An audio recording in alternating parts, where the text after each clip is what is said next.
Shalom మీకు సమాధానం కలుగునుగాక. కొరింథీయులకు రాసిన 2వ పత్రిక 7వ అధ్యాయము. ప్రియులారా, మనకు ఈ వాగ్దానములు ఉన్నవి గనుక దేవుని భయంతో పరిశుద్ధతను సంపూర్తి చేసుకొనుచు శరీరమునకును ఆత్మకును కలిగిన సమస్త కల్మషము నుండి మనలను పవిత్రులుగా చేసుకొందము.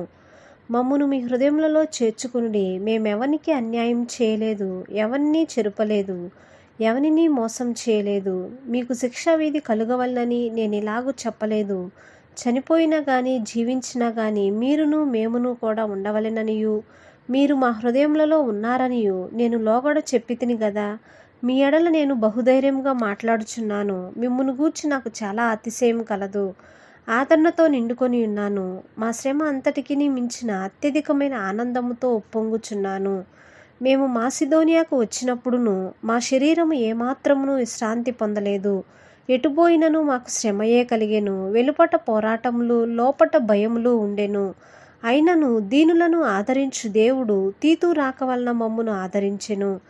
తీతు రాక వలన మాత్రమే కాకుండా అతడు మీ ఆత్మాభిలాషను, మీ అంగలార్పును, నా విషయమై మీకు కలిగిన అత్యాశక్తిని మాకు తెలుపుచు తాను మీ విషయమై పొందిన ఆదరణ వలన కూడా మమ్మను ఆదరించెను గనుక నేను మరీ ఎక్కువగా సంతోషించి తిని.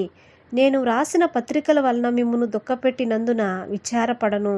నాకు విచారం కలిగినను ఆ పత్రిక మిమ్మును స్వల్పకాలం మట్టుకే దుఃఖపెట్టినని తెలుసుకొని ఉన్నాను.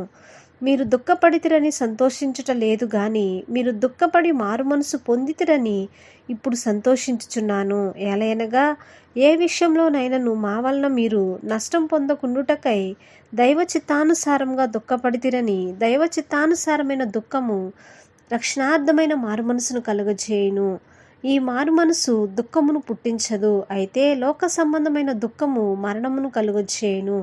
మీరు దేవుని చిత్త ప్రకారము పొందిన ఈ దుఃఖము ఎట్టి జాగ్రత్తను, ఎట్టి దోష నివారణకై ప్రతివాదమును, ఎట్టి ఆగ్రహమును, ఎట్టి భయమును, ఎట్టి అభిలాషను, ఎట్టి ఆసక్తిని, ఎట్టి ప్రతిదండనను మీలో పుట్టించెనో చూడుడి.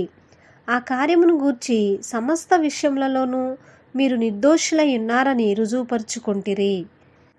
నేను మీకు వ్రాసినను ఆ దుష్కార్యం చేసిన వాని నిమిత్తము రాయలేదు, వాని వలన అన్యాయం పొందిన వాని నిమిత్తమైనను వ్రాయలేదు. మా ఎడల మీకున్న ఆసక్తి దేవుని ఎదుట మీ మధ్య బాహాట మగుటకే వ్రాసితిని. ఇందుచేత మేము ఆదరింపబడితిమి. అంతేకాదు, మాకు ఈ ఆదరణ కలిగినప్పుడు తీతు యొక్క ఆత్మ మీ అందరి వలన విశ్రాంతి పొందినందున అతని సంతోషమును చూచి మరీ ఎక్కువగా మేము సంతోషించితిమి. ఏలయనగా నేను అతని ఎదుట మీ విషయమై ఏ అతిశయపు మాటలు చెప్పినను నేను సిగ్గుపరచబడలేదు.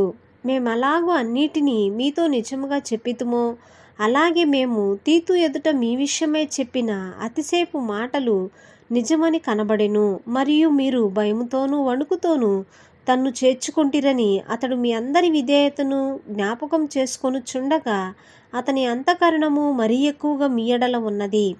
ప్రతి విషయంలోనూ మీ వల్ల నాకు ధైర్యం కలుగుచున్నది గనుక సంతోషించుచున్నాను. ఆమేన్. దేవుడు తన పరిశుద్ధమైన వాక్యాన్ని దీవించునుగాక.